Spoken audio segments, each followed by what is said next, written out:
시작하겠습니다. 안녕하세요. 세 번째 시간으로 283페이지 수용 방식에 관한 사항을 함께 보십니다. 3단계 사업 시행 방식으로서 수용 방식에 관한 내용을 함께 보십니다. 우선 양가로 1번입니다. 시행자는 도시개발 사업에 필요한 토지 등을 수용하거나 사용할 수 있다. 도시개발구역 안에 토지에 대해 시행자가 수용 방식으로 사업 시행하게 되면 강제 수용할 수 있다는 이야기입니다. 그리고 2번 그냥 재미로 오십니다. 조합을 제외한 민간 시행자는 사업 대상 토지 면적의 3분의 2 이상에 해당되는 토지를 소유하고 토지 소유자 총수 2분의 1 이상에 해당하는 자의 동의 받아야 된다. 그래서 시행자가 토지를 강제 수용함에 있어서 공은 토지 소유자 동의받을 필요 없습니다. 민간은 동의받아 토지를 강제 수용할 수 있는데 그 동의 요건은 면적 3분의 2 소유하고 총수 2분의 1 이상의 동의받아야 된다. 그 정도 확인해 놓습니다. 2번 수용권의 발생 시기입니다. 토지 등의 수용 사용에 대해 이 법에 특별한 규정이 있는 경우 외에는 공익사업을 위한 토지 등의 취득 및 보상에 관한 법률을 준용한다. 공지법이라 했죠. 그래서 도시개발법은 토지 수용과 관련된 특별법이고 공지법이 일반법에 해당된다는 것 밝혀 놓습니다. 그러면 특별법상 도시개발법에서 두고 있는 제도가 무엇인지 그걸 확인해 놓습니다. 바로 동그라미 3번입니다. 공지법을 준용할 때 도시개발법상 개발계획에 따른 수용 또는 사용 대상이 되는 토지의 세부 목록을 고시한 경우 세부 목록 고시 가로 해놓습니다. 공지법에 따른 사업 인정 및 고시 있었던 것으로 본다. 이 말은 토지를 강제 수용할 수 있는 시기는 무엇이다? 세부 목록을 고시한 때 강제 수용할 수 있다. 그 의미죠. 재결 신청과 관련되어서는 크게 문제거리 없습니다. 시행기간 종료일까지 해야 한다. 그래서 재결 신청은 시행기간 내내 할 수 있다. 그런 의미입니다. 여기 재결 신청은 시행자가 토지 소유자에게 토지를 강제 수용하면서 보상금을 제시했는데 그 보상금을 받지 않는다면 시행자가 토지수용위원회 재결 신청하는 것을 말합니다. 지급하기로 결정한 보상 금액이 타당한지 부당한지 알아보는 것을 재결 신청이라 하죠. 2주 대책 그냥 지나가십니다. 그러면 첫 번째 우리 봐주실 것은 여기 토지 수용과 관계된 사항으로 수용 대상은 도시개발구역 안에 수용 방식으로 도시개발 사업하는 곳이 시행자의 수용 대상이 되게 됩니다.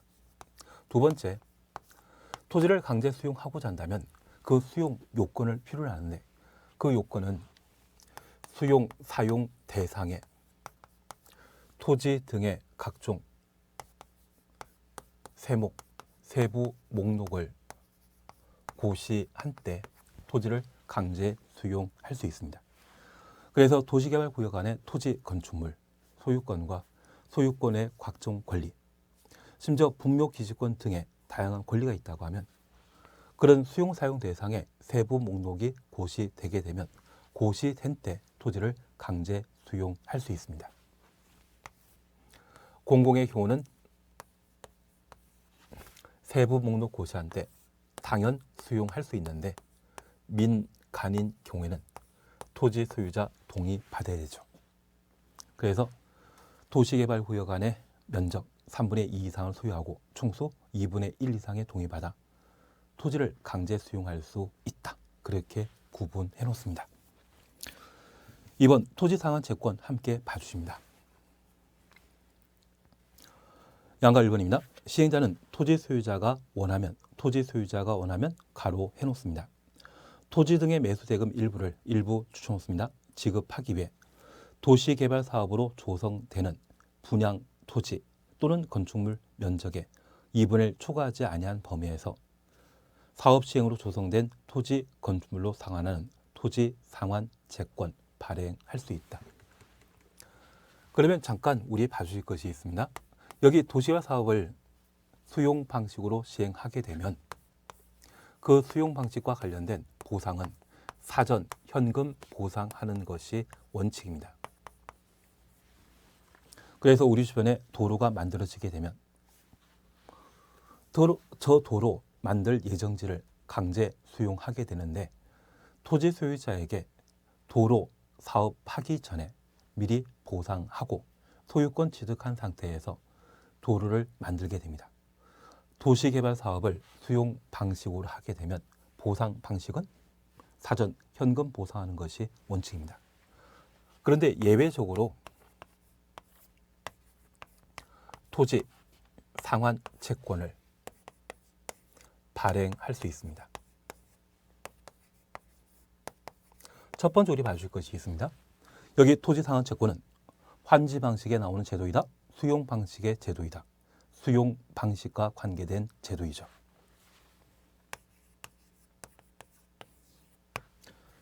그리고 두 번째입니다. 여기 토지 상환 채권은 도시개발구역 안에 보상받을 토지 소유자가 원하는 때 토지 상환 채권을 발행할 수 있습니다. 그러면 도시개발구역 안에 도시개발 사업을 시행하게 되었을 때 시행자와 토지 소유자 사이의 관계는 대등 관계이다, 갑을 관계이다. 시행자가 갑이고 소유자가 을이죠. 그래서 우리 갑질이라는 말 들어본 적 있으십니다. 을에 해당되는 토지 소유자가 원하는 때만 토지 상환 채권을 발행할 수 있다라는 것을 확인해 놓습니다. 그리고 이 토지 소유자 원한다고 하면 매수 대금 전부를 일부에 대해 조성되는 토지 건축물로 상환하는 토지 상환 채권을 발행할 수 있는데 보통 도시개발 사업이 이루어지게 되면 농경지를 대상으로 도시개발 사업이 시행되게 됩니다. 만약 농민이 보상 전부를 토지 상환 채권으로 선택하게 되면 이분 모아놓은 돈 없으시겠죠. 그러면 도시개발 사업이 완료될 때까지 먹고 살 돈이 부족하기 때문에 전부는 되지 않고 무엇만? 일부만 토지 상환 채권을 발행할 수 있는 겁니다. 취지 이해하신 겁니다.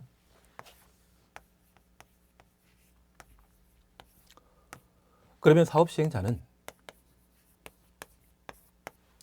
조성 예정인 토지 건축물 중에 최대 2분의 1까지 토지 상환 채권을 발행할 수 있다는 걸 밝혀 놓습니다. 하나 이해하실 것은 수용 방식으로 도시개발 사업하게 되면 조성된 토지를 공급해야 되죠. 분양해야 되죠. 목적이 있을 겁니다. 종전 토지 소유자에게 보상할 땅으로 전체를 제공하게 되면 도시개발 사업과 관련된 목적을 제대로 달성할 수 없기 때문에 조성 예정인 토지 건축물 2분의 1까지만 종전 토지에 대한 사후 현물 보상 형태인 토지 상환 채권으로 발행할 수 있습니다. 취지 이해하시겠습니까? 그리고 두 번째입니다. 지급 보증입니다. 민간은 금융기관에 지급 보증 받은 경우에만 이를 발행할 수 있다. 지급 보증 줄쳐 놓습니다. 그리고 3번 발행 승인입니다. 시행자는 토지 상환 채권 발행하려면 지정권자의 승인 받아야 된다. 지정권자 승인 주놓습니다. 그리고 4번 발행 조건입니다. 토지 상환 채권은 기명증권으로 발행한다. 기명증권 줄쳐 놓습니다. 그리고 5번 토지 상환 채권의 이전 대항력에 관한 사안으로 2번 대항력을 함께 살펴놓습니다. 취득자의 성명 주소가 토지 상환 채권에 기재지 아니하면 취득자는 발행자 및 제3자에게 대항할 수 없다. 그리고 3번 질권 설정 그냥 봐놓습니다. 그러면 첫 번째 우리 봐주실 것이 있습니다. 저 시행자가 조성 예정인 토지 건축물의 2분의 1을 토지 소유자가 원하는 때 토지 상환 채권을 발행할 수 있습니다. 이렇게 발행하고자 한다면 시행 방식, 보상 방식은 원칙에 부합되는 것이다. 예외에 해당되는 것이다. 예외에 해당되기 때문에 지정권자 승인 받아야 됩니다. 만약 수용 방식으로 사전 현금 보상하게 되면 수용의 대전제에 부합하는 보상 형태이기 때문에 지정권자 승인 받을 필요 없습니다. 보상 방식이 토지 상환 채권으로 변경되게 되면 이것은 사후 현물 보상에 해당되는 것으로 수용 방식의 예외에 해당됩니다. 그래서 누구에게 지정권자의 승인 받도록 되어 있습니다. 특별히 저 시행자가 민간인 경우에는 신뢰할 수 없기 때문에 금융기관에 보증받은 때만 토지 상환 채권을 발행할 수 있고 발행하게 되면 기명증권으로 발행할 수 있습니다. 우리가 공부하는 부동산 공법에는 채권 제도가 총 4개 나옵니다. 국토의 개 및 이용에 관한 법률에서는 매수 청구와 관계된 사항으로 도시군 계획설 채권을 함께 공부하셨고 도시개발법에서는 2개 채권 제도를 두게 됩니다. 도시개발 채권과 방금 보신 토지 상환 채권이 있습니다.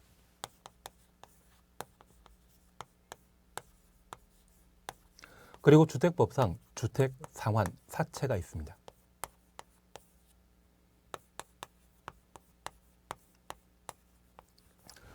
여기 도시군 계획설 채권과 도시개발 채권은 앞에 도시란 말이 나오기 때문에 도시를 책임지고 있는 지방자치단체장이 도시군 계획설 채권과 도시개발 채권을 발행하게 됩니다.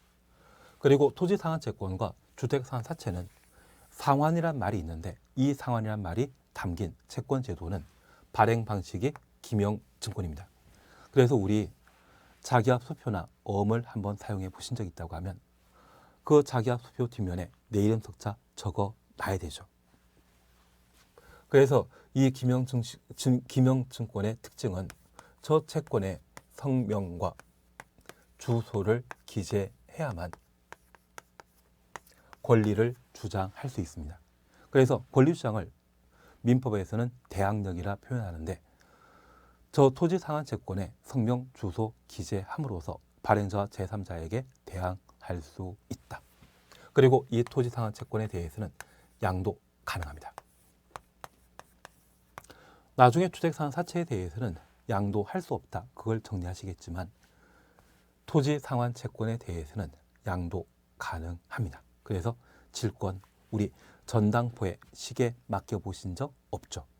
그 전당포 찾아가서 뭔가 물건 맡기게 된다고 하면 그게 질권 설정에 해당되는 것으로 파악합니다.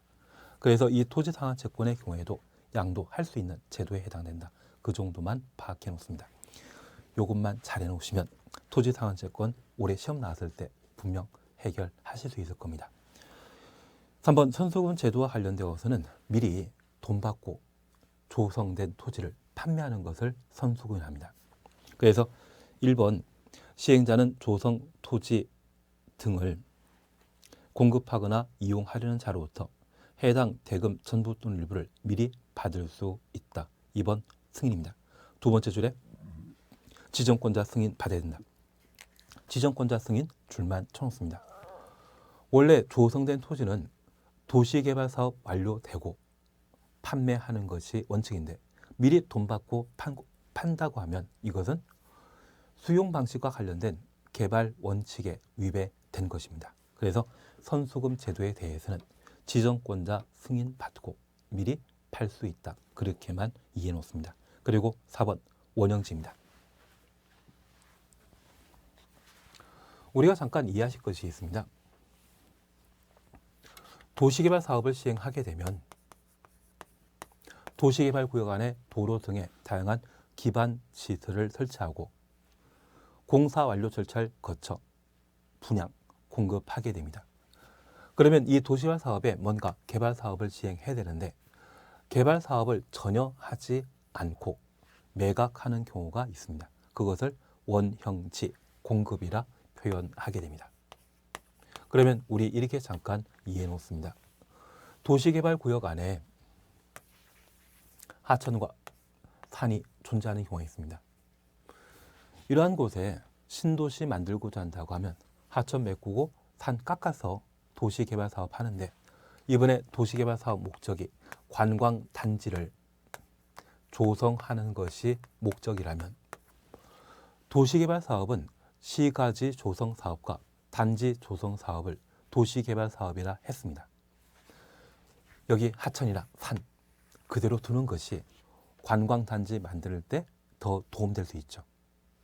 그래서 도시개발 구역을 지정했지만 개발하지 않고 공급하는 경우가 있습니다. 원래 공급은 도시개발 사업을 모두 완료하고 공급하는 것이 원칙인데, 이 원형지의 경우는 개발 사업 했다 안 했다, 개발 사업 하지 않은 자연 그대로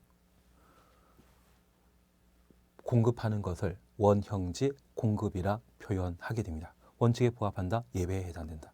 예외에 해당되기 때문에 이 원형지 공급도 지정권자의 승인 받아야 될 겁니다. 그러면 이 원형지 공급과 관련된 대상, 절차에 관한 사항을 우리가 함께 살펴놓습니다. 우선 4번 원형지와 관계된 사항으로 도시개발 사업으로 조성되지 아니한 상태의 토지를 말한다. 지시 파악되셨습니다. 그리고 1번입니다. 원형지 공급 대상자의 선정. 동그라미 1번입니다. 시행자는 도시를 자연 친화적으로 개발하거나 복합적 입체적으로 개발하기 위해 필요한 경우에는 미리 지정권자 승인 받아 지정권자 승인 추천습니다. 다음에 해당하는 자에게 원형지 공급하여 개발하게 할 수 있다. 1번 국가지방자치단체, 2번 공공기관, 3번 지방공사, 1, 2, 3 묶어놓습니다. 그리고 4번 공모에서 선정된 자, 공모 줄쳐 놓습니다. 그리고 5번 원형지를 학교, 공장 등의 부지로 직접 사용하는 자, 학교, 공장 줄만 쳐놓습니다.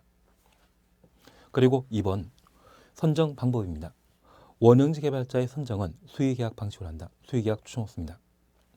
다만 1에 5에 해당되는 원형지 개발자는 경쟁 입찰 방식으로 한다. 경쟁 입찰 추천오시고 바로 주변에 학교, 공장이라고 적어 놓습니다. 그리고 3번 공급 가격입니다. 원형지 공급 가격은 개발 계획에 반영된 원형지 감정 가격에 시행자가 원형지에 설치한 기반설의 공사비를 더한 금액 기준으로, 그래서 원형지 감정 가격부터 공사비 더한 금액 기준까지 가로 해놓으시고 시행자와 원형지 개발자가 협의하여 결정한다. 협의 줄쳐 놓습니다. 그리고 양가로 2번입니다. 공급될 수 있는 원형지 면적은 도시개발구역 전체 토지 면적의 3분의 1 이내로 한정한다. 토지 상한 채권 발행하고자 한다면 조성 예정인 대지 건축물 2분의 1까지 토지 상한 채권 발행할 수 있죠. 토지 상한 채권에서는 2분의 1인데 원형지의 경우는 3분의 2라는 것 확인해 놓습니다. 그리고 공급 절차 지나가시고 양가 사업은 공급 승인입니다. 승인 지정서 절받은 지정권자는 지정권자 추천놓습니다. 개발계획 수립한 후 원형지 공급을 승인할 수 있다. 승인 줄만 쳐놓습니다. 그래서 이 원형지 공급에도 지정권자의 승인 받아야 된다. 그 정도 확인해 놓습니다. 그러면 첫 번째, 이 원형지 공급과 관계된 대상으로 자연 친화적인 도시개발 사업 하고자 한다면 수용 방식의 도시개발구역 전체 면적의 3분의 1을 원형지로 공급할 수 있습니다. 그러면 도시개발 사업 시행하는 자가 원형지 개발자,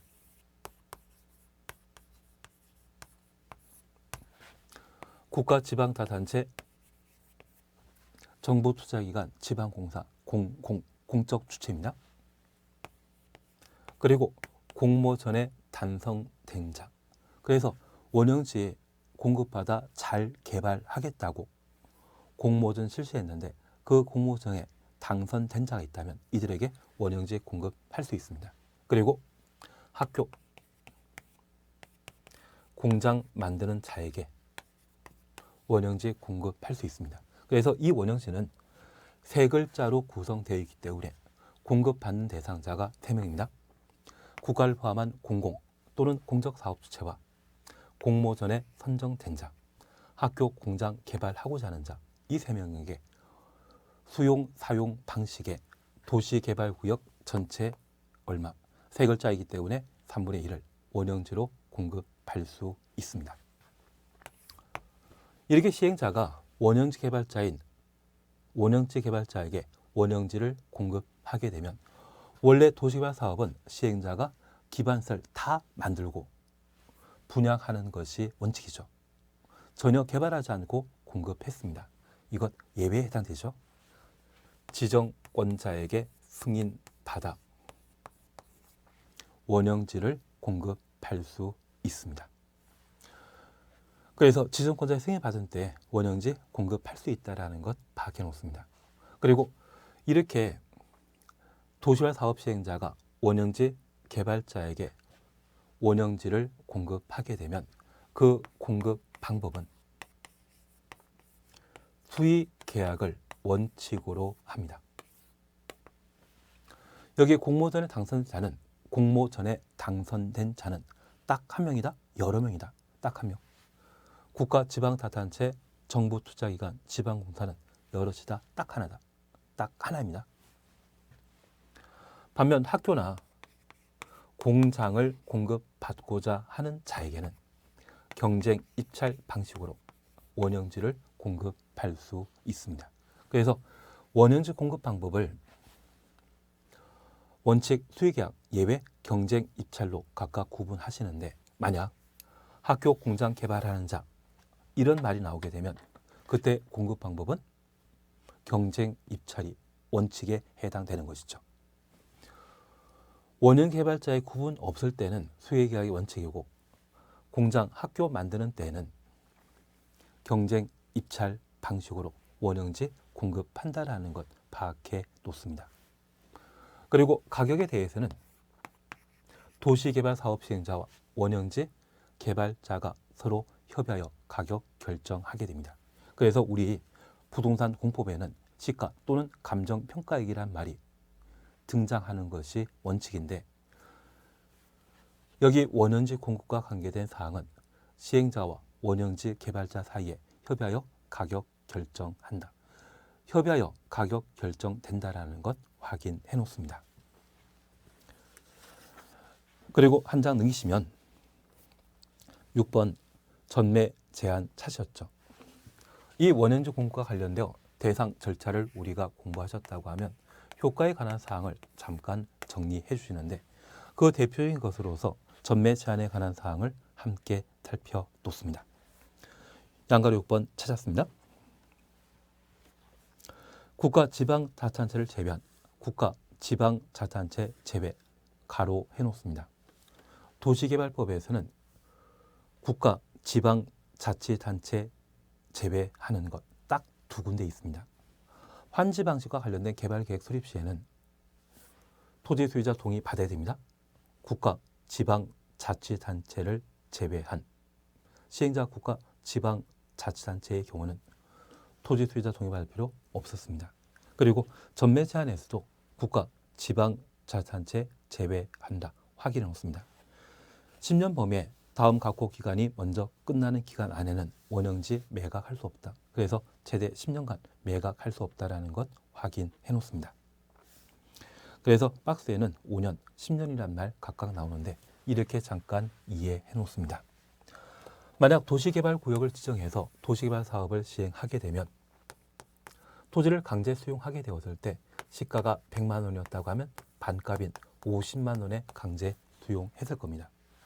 그리고 이곳에 주거지역과 상업지역으로 구분하여 개발하게 되면 보통 주거지역의 공급가격이 평당 1,000만 원이라면 상업지역은 한 3배, 5배 정도가 되게 됩니다. 그런데 이 원형지 공급하는 목적은 보통 관광단지 만들기 위해 원형지 공급하고 이 원형지에 호텔 만들고자 한다고 하면 이때는 상업용지이건 또는 계획관리지이건 특별한 장소이거든요. 그러면 이러한 곳에 강제 수용했던 50만 원 또는 해당 지역의 원래 가격이었던 평당 100만 원을 공급한다? 한 5천에 공급한다. 5천에 공급할 수 있을 겁니다.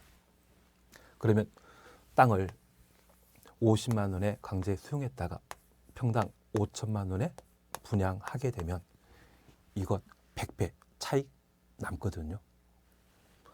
이런 차익이 발생되는 것을 차단할 목적으로 이 원형지 공급하던 자, 원형 개발자는 몇 년, 최대 10년간 함부로 매각할 수 없다는 이야기입니다. 다만 이 원형지를 국가 지방자치단체가 공급받은 경우에는 이 원형지를 차익 남겨 매각하게 되었을 때 그 이익은 우리 국민의 복지를 위해 사용할 돈이죠.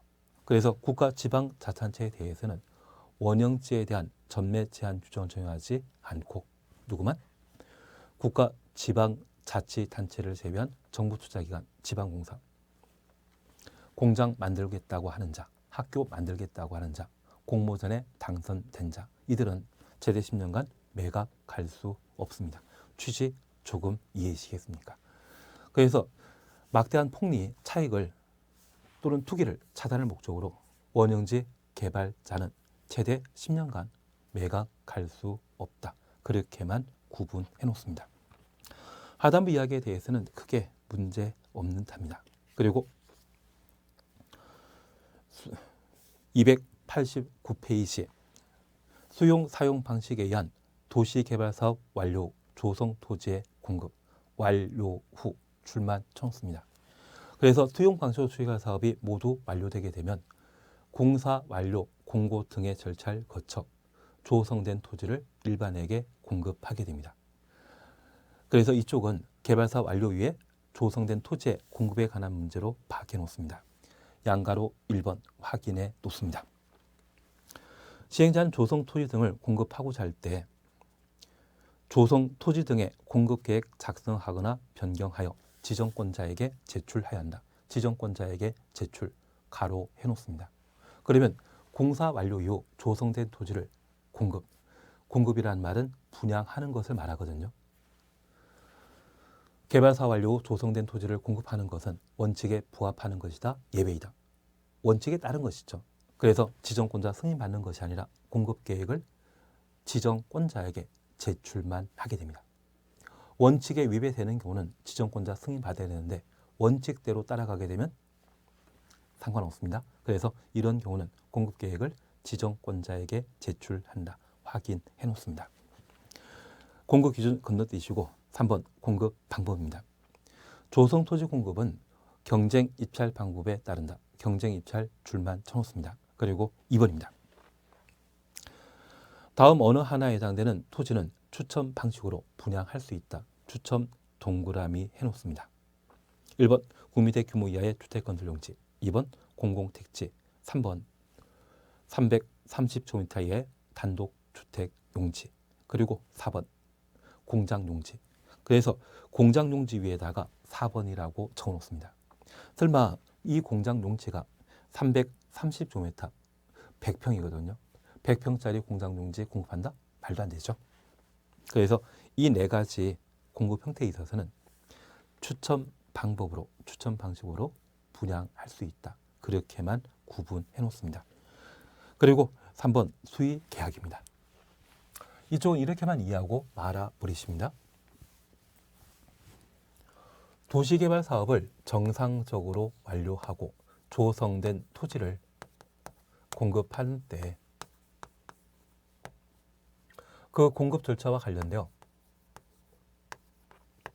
시행자는 공급 계획을 지정권자에게 제출한다. 지정권자 승인받는 것 아니죠. 그리고 공급 방법과 관계된 사항으로 원칙은 경쟁 입찰 방식입니다. 그래서 조성된 토지를 공급하게 되었을 때 비싸게 부르는 자가 있다고 하면 우선 공급받을 수 있다는 이야기입니다. 도시개발 사업 시행자도 돈 벌어야 되지 않겠습니까? 다만 예외적으로 추첨 방식과 수의 계약 가능한데 여기 추첨 방식과 관계되어서는 네 가지 경우에 추첨 방식이 적용되게 됩니다. 그래서 이 네 가지 구미대 규모 이하의 주택건설용지, 공공택지, 330제곱미터 이하의 단독택 용지, 공장용지 이 네 가지 중에 하나 제시하고 추천 방식으로 공급할 수 있다. 이 말 나오면 맞습니다. 그런데 이 네 가지에 경쟁 입찰이나 또는 수의계약 방식으로 공급한다. 그런 취지의 질문 나오면 틀린 질문이죠. 그것만 잘 정리해 놓습니다. 그래서 3번 수의계약과 관계된 공급 대상에 대해서는 따로 신경 쓰지 않습니다.